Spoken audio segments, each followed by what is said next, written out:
Hello friends, ఎలుకలు కొరికిన, వాటి మలం మూత్రం తగిలిన పలు ఇన్ఫెక్షన్లు సోకుతాయని వైద్యులు చెబుతున్నారు. ర్యాట్ బైట్ వైరస్, ధనురాత్యం, హంటా వైరస్ తదితరులు వచ్చే ప్రమాదం ఉందని హెచ్చరిస్తున్నారు.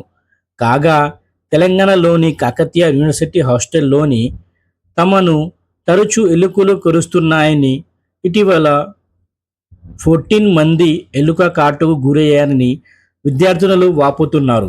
స్టూడెంట్లు ఇన్ఫెక్షన్ బారిన పడక ముందే వర్సిటీలో చర్యలు తీసుకోవాలని కోరుతున్నారు. నుంచి మాట్లాడుతున్నాము. మా హాస్టల్లో కుక్కలు, ఎలుకలు, ఈగలు, దోమలు అన్ని యానిమల్స్ ఇక్కడనే తిరుగుతున్నాయి. స్టిల్ మేము అంతగానం నోటీస్ చేయలేదు, అంతగానం వాళ్ళ దృష్టికి తీసుకెళ్లాలని అనుకోలేదు. కాకపోతే ఎప్పుడైతే ఆ ఎలుకలు మా రూమ్ లో 11 మెంబర్స్ ని గారిచ్చినాయి అన్న, థర్స్డే రోజు నైట్ గారొస్తే మేము ఫ్రైడే రోజు వాళ్ళ దృష్టికి తీసుకపోతే రెస్పాండ్ కాలేదు. మాకు సాటర్డే రోజు సెమిస్టర్ ఎగ్జామ్ ఉంటే ఫ్రైడే రోజు మా క్లాస్ వాళ్ళందరూ టీటీ ఇంజెక్షన్స్ కోసం మా వాళ్ళందరూ ఇక్కడ వాళ్ళు గారు వేరే డిస్ట్రిక్ట్స్ నుంచి వచ్చిన వాళ్ళు, ఇక్కడ ఎవరికి ఏం తెలియదు. అయినా ప్రైవేట్ హాస్పిటల్స్ కి గవర్నమెంట్ హాస్పిటల్స్ చుట్టూ తిరిగి ఇంజెక్షన్స్ వేయించుకొని వచ్చినారు. మేము వాళ్ళ దృష్టికి తీసుకపోతే జస్ట్ ఒక ర్యాట్ ప్యాడ్ ఇచ్చి ఆ రోజు ఈవినింగ్ క్లోజ్ చేసేసినారు. మళ్ళీ సాటర్డే గానీ సండే గానీ మండే రోజు రెస్పాండ్ అయినారు.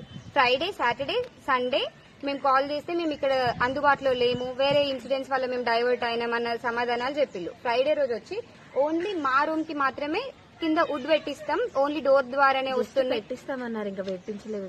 అది వుడ్ పెట్టిస్తాం అని చెప్పి అది మెజర్మెంట్ తీసుకొని వెళ్ళిపోయినారు. మరి రిమైనింగ్ వాళ్ళ రూమ్స్ పరిస్థితి ఏంటి? మరి వచ్చినారు, ఎట్లా గరిచింది, టీటీ ఇంజెక్షన్స్ వేసుకున్నారా అని ఏం అడగలేదు మమ్మల్ని. ఈ ఒక్క బ్లాక్ పరిస్థితి ఇట్లుంటే ఇంకా అవి పాత బ్లాక్స్, వాటి సిచ్యువేషన్ ఏంది? మీరు ఇప్పుడు మేము అడిగినామని ఒక రూమ్, మిగతా వాళ్ళకి ఏంటి? అక్కడ ఉన్న ట్యాంక్, ఆ ట్యాంక్ లో వాటర్ మేము తాగం జనరల్ గా, అందులో బల్లీలు, ఎలుకలు, పురుగులు అవన్నీ ఉంటాయి. అది ఎండకు ఎక్స్పోజ్ అవుతుంది, దానివల్ల ఆ ప్లాస్టిక్ స్మెల్ ఇంకెక్కువ వస్తుంది. వాళ్ళైతే ఆ వాటర్ తాగరు కదా, మేము ఎందుకు తాగాలి ఆ వాటర్? అంత దూరంలో ఉన్నాయి వాటర్, మేము అయినా అక్కడికి పోయి వస్తున్నాం. తెలియని వాళ్ళు తాగిన వాళ్ళ పరిస్థితి ఏంటి? అక్కడ ఆ చెత్త అక్కడే వేస్తారు, మా శానిటరీ నాప్కిన్స్ అక్కడే గాలబెడతారు, ఆ ఎలుకలు అక్కడ నుంచే వస్తాయి. అవి జస్ట్ తాకితేనే మనకు ఇన్హైజినిక్ గా అనిపిస్తుంది, ఇంకేం రోగాలు వస్తాయనో మనం భయపడతాం. అట్లాంటివి అవి కరిచిపోయినాయి. వాళ్ళు ఎంత సీరియస్ యాక్షన్ తీసుకోవాలి? ఏం యాక్షన్ తీసుకోలేదు. గట్టిగా అడిగినందుకు ఒక్క రూమ్, మిగతా రూమ్స్ అన్ని పక్కన పెట్టేసినారు. మా డిమాండ్ ఏంటంటే ఫస్ట్ అక్కడ ఉన్న ఎలుకల హోల్స్ అన్ని క్లోజ్ చేయించాలి, డోర్ కి మెష్ పెట్టించాలి. ఇక్కడ మేము ఇక్కడ దగ్గరలో ఉన్న హెల్త్ సెంటర్ కి వెళ్లి ఇంజెక్షన్స్ ఈ టీటీస్ కోసం చూసినప్పుడు కూడా అక్కడ లేవు. గర్ల్స్ కి మిడ్ నైట్ ఎవరి రెస్పాన్సిబిలిటీ? సరే, అది అయిందైతే మాకు 12 1కి మాకు మెలకు వచ్చి చూసుకున్నాం.